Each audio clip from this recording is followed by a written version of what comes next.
Hello student, I hope you guys are doing really good. और ये हमारी जो लेक्चर जा रही है, बेसिकली एक रिकॉर्डेड लेक्चर आपको दिख रही होगी। इस लेक्चर में मैं आपके डीडीयू यूनिवर्सिटी के फिफ्थ सेमेस्टर के जितने भी सब्जेक्ट्स हैं उनके बारे में एक आइडिया दूंगी। जो सिलेबस होने वाला है आपके डीडीयू का, उसकी एक डिस्कशन करूंगी, जिससे आपको एक आइडिया लग जाए कि फिफ्थ सेमेस्टर में आपको क्या चीज़ें पढ़नी है, कैसे पढ़नी है, उसका भी आइडिया दूंगी। हमारे बैच के बारे में भी जिक्र करेंगे और ये भी बताएंगे कि जीएसटी की क्लासेस जो मैं ले रही हूँ, पर्सनली मैं जीएसटी पढ़ा रही हूँ, वो शुरुआत हो चुकी है। But before going in to the details, good morning, good afternoon, good evening, good night, जब भी आप ये लेक्चर देख रहे हैं, this is your educator Sakshi and you have tuned in to target semester. BCom fifth semester वाले students के लिए ये हमारा सिलेबस डिस्कशन होने वाला है। तो बिना वक्त ज़ाया किए आइए देखते हैं कौन कौन से सब्जेक्ट्स रहने वाले हैं इस बार। सबसे पहला सब्जेक्ट जो आपको मेजर्स में देखने को मिलेगा, जिसका नाम है कॉर्पोरेट अकाउंटिंग, जिसका क्रेडिट स्कोर है 5 एंड देन 5+0। उसके बाद है गुड्स एंड सर्विस, यानी जीएसटी एक्ट आ चुका है। तो पिछली बार जो आपने इनकम टैक्स किया था, जो कि एक तरह से इनडायरेक्ट टैक्सेस और डायरेक्ट टैक्सेस का बाइफिकेशन था, पिछली बार आपने इनकम टैक्स देखा था। इनकम टैक्स का मतलब क्या था? डायरेक्ट टैक्सेस थे। सीबीडीटी के बारे में पढ़ा था, सैलरीज के बारे में पढ़ा था, हमने house, property, business, profession, other sources, remember मैंने ही पढ़ाया था सब।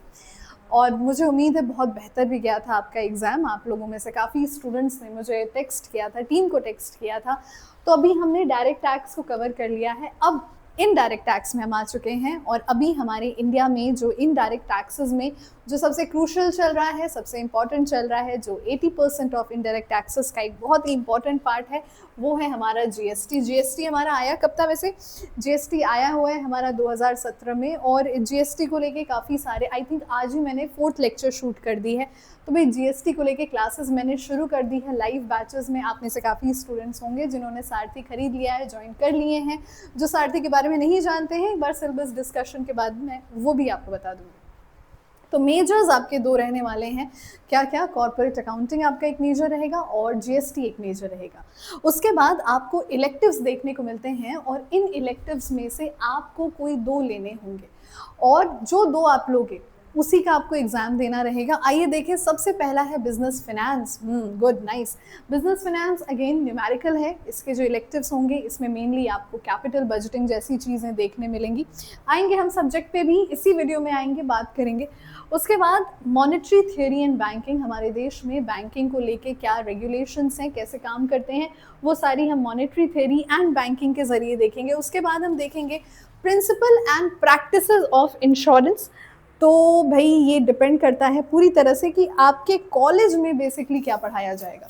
आपके कॉलेज में इन 3 में से किसी 2 की क्लासेस दी जाएंगी, इन 3 में से किसी 2 पे आपको ऑफर किए जाएंगे, और जो भी आपको दिया जाएगा, टोटल में अगर हम बात करें 2 सब्जेक्ट जो कि मेजर, जो कि आप सबके सेम रहने वाले हैं, वो कॉर्पोरेट अकाउंटिंग और जीएसटी होने वाला है। और बाकी जो 2 सब्जेक्ट्स आप सेलेक्ट करेंगे, वो पूरी तरह से आपके कॉलेज, आपके एडमिनिस्ट्रेशन एंड आपके ऊपर है कि आप कौन से सब्जेक्ट की तरफ रुख करेंगे। आप फिनेंस लोगे, बैंकिंग लोगे, या फिर आप लोगे insurance. That is completely dependent upon you. तो अगर एक हम ग्रॉस ऑफ देखें, तो हमारे पास इस बार relating to BCom fifth semester कितने सब्जेक्ट्स होने वाले हैं? 4। 2 जो आप सेलेक्ट करेंगे और 2 जो आपके मेजर्स हैं। अब मैं आ सकती हूँ इस पूरे सिलेबस के डिटेल पे। So yes, we can move to the details. How do we swipe on this?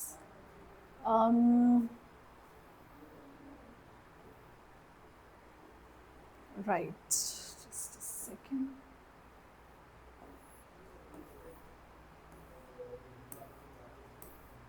वैसे बेसिकली अगर आप बीकॉम 3 सेमेस्टर्स की बात करें, आई मीन बीकॉम के 3 साल की बात करें, तो इस साल आप में से काफ़ी वो भी स्टूडेंट्स हो जाएंगे जो अपनी डिग्री लेकर निकल जाएंगे, और काफ़ी वो स्टूडेंट्स रहेंगे जो ऑनर्स करने के लिए रुके रहेंगे। हालांकि ये पूरा डिपेंड करता है आप पे कि आप 6 सेमेस्टर्स के बाद निकलना डिसाइड करोगे, या आप 7 और 8 सेमेस्टर्स को भी करना चाहोगे।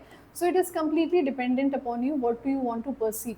मेनी ऑफ यू स्टूडेंट्स, आप में से काफ़ी ऐसे स्टूडेंट्स रहेंगे जिनको लगेगा कि नहीं यार, हमें कंप्लीट करना है अपना ऑनर्स भी। तो वो आपके कॉलेज पे डिपेंड करता है। बाकी हम तो 6th के बाद 7th और 8th सेमेस्टर भी लेकर आएंगे ही आप लोगों के लिए। But even then, many of you will decide to be just BCom graduates, 'many of you will decide to be honors।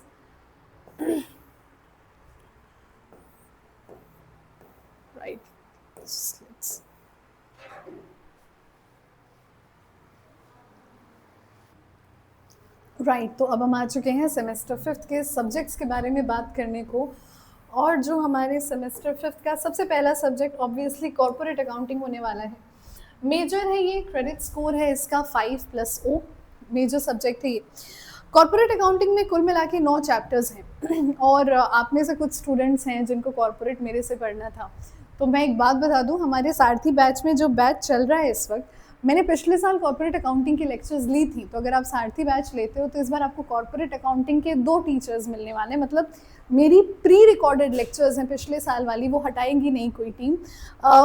उसमें मैंने कॉर्पोरेट पढ़ाया है और इस बार जो आपके सब्जेक्ट के टीचर हैं वो भी अपना लाइव लेक्चर लेते रहेंगे। तो आपको 2 लोगों की एक्सपर्ट गाइडेंस मिलेगी इनडायरेक्टली। तो भाई कॉर्पोरेट अकाउंटिंग में सबसे पहला जो यूनिट होगा जिसमें आप शेयर्स के बारे में बात करने वाले हो, आपको प्रेफरेंस शेयर्स को देखने को मिलेगा, इक्विटी शेयर्स को देखने को मिलेगा। यूनिट 2 में डिबेंचर्स होने वाले हैं, डिबेंचर रिडम्पशन रिजर्व एक बहुत इंपॉर्टेंट पॉइंट होने वाला है। तो आप जब भी डिबेंचर्स के पे आना तो प्लीज़ एक बार डिबेंचर रिडम्पशन रिजर्व को अच्छे से पढ़ के जाना, बिकॉज उसमें से सवाल हर बार एग्जाम में देखा गया है।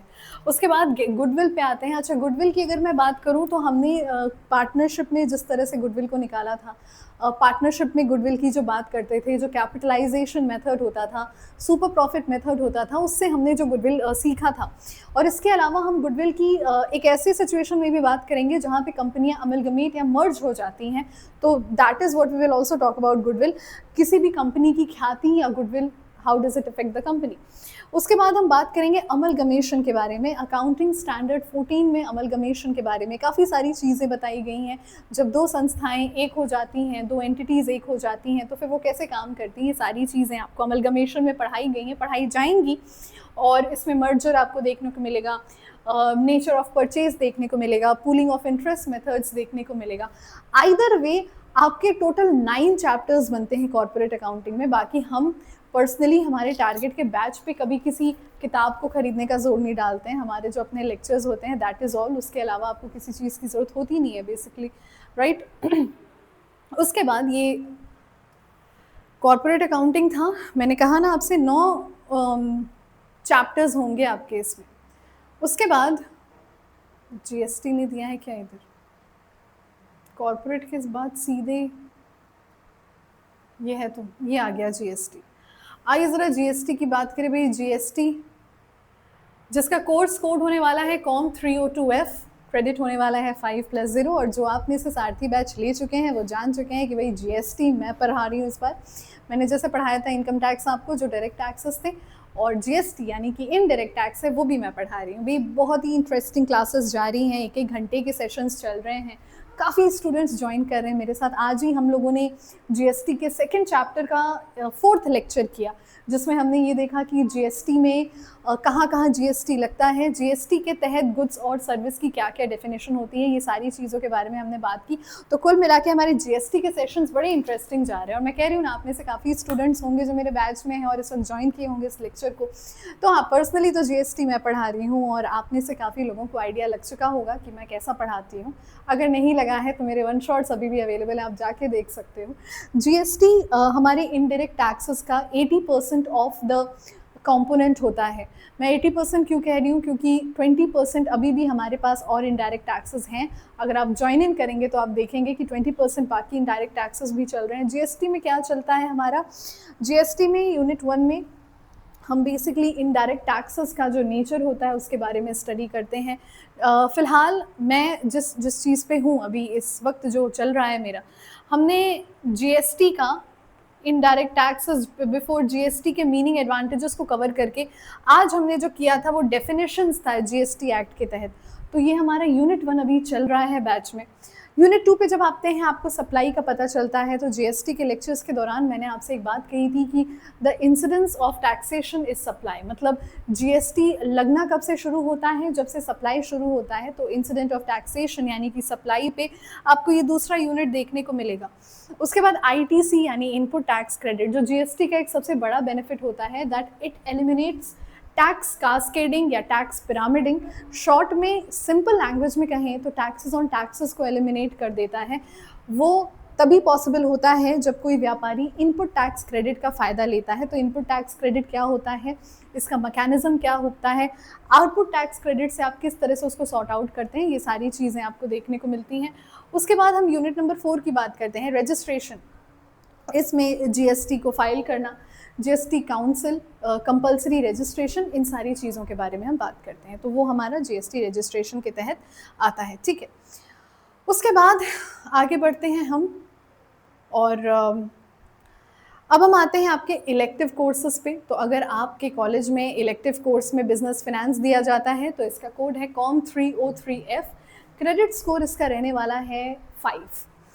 सबसे पहले यूनिट में आपको बिजनेस फिनेंस क्या होते हैं, इन्वेस्टमेंट फिनेंसिंग क्या होती है, ये बेसिकली हमारे बिजनेस के फाइनेंशियल मैनेजमेंट के एस्पेक्ट्स को स्टडी करता हुआ चैप्टर है, जिसमें आपको कैपिटल बजटिंग क्या होती है, मेजर इवैल्यूएशन क्राइटेरिया क्या होते हैं, इन सारी चीज़ों के बारे में देखा जाता है। यूनिट 2 में हम कॉस्ट ऑफ कैपिटल की बात करते हैं, यानी अगर कोई कंपनी इक्विटी उठा रही है, कोई कंपनी प्रेफरेंस उठा रही है, कोई कंपनी डेट उठा रही है, और उसके साथ ही साथ उसका weighted average cost of capital क्या होता है, ये सारे ही न्यूमेरिकल्स होने वाले हैं, जिसमें आपको किसी कैपिटल को अगर किसी तरह से अगर आपको मार्केट से पैसा उठाना है, किसी भी तरह से अगर मार्केट से पैसा उठाना है, आपका खर्चा कितना पड़ेगा, इसके बारे में हम बात करेंगे। उसके बाद तीसरे में हम डिविडेंड पॉलिसी की बात करते हैं, यानी डिविडेंड पॉलिसी में आपको मोदी गिलानी मिलर अप्रोच और नेट प्रेजेंट वैल्यू अप्रोच, यानी अगर आप किसी संस्था में पैसा दे रहे हो तो उस पैसे को रिटर्न होने का कब तक का टाइम है, और अगर आपके पास 2 ऑप्शंस दिए गए हैं, आप कंपनी 1 में इन्वेस्ट कर सकते हो, आप कंपनी 2 में इन्वेस्ट कर सकते हो,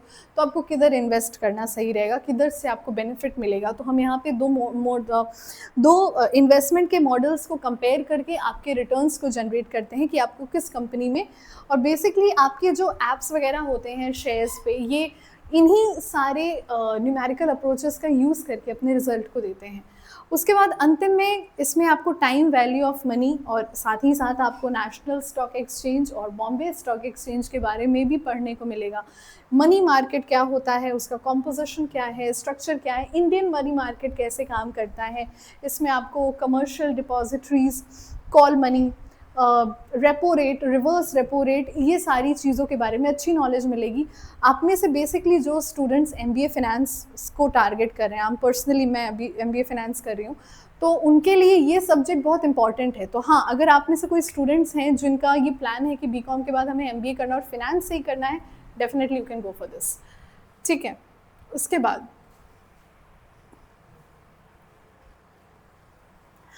monetary theory and banking in India, जो हमारा इलेक्टिव में दूसरा ऑप्शन है, जिसका कोड है COMERCE304F, क्रेडिट स्कोर है 5+O।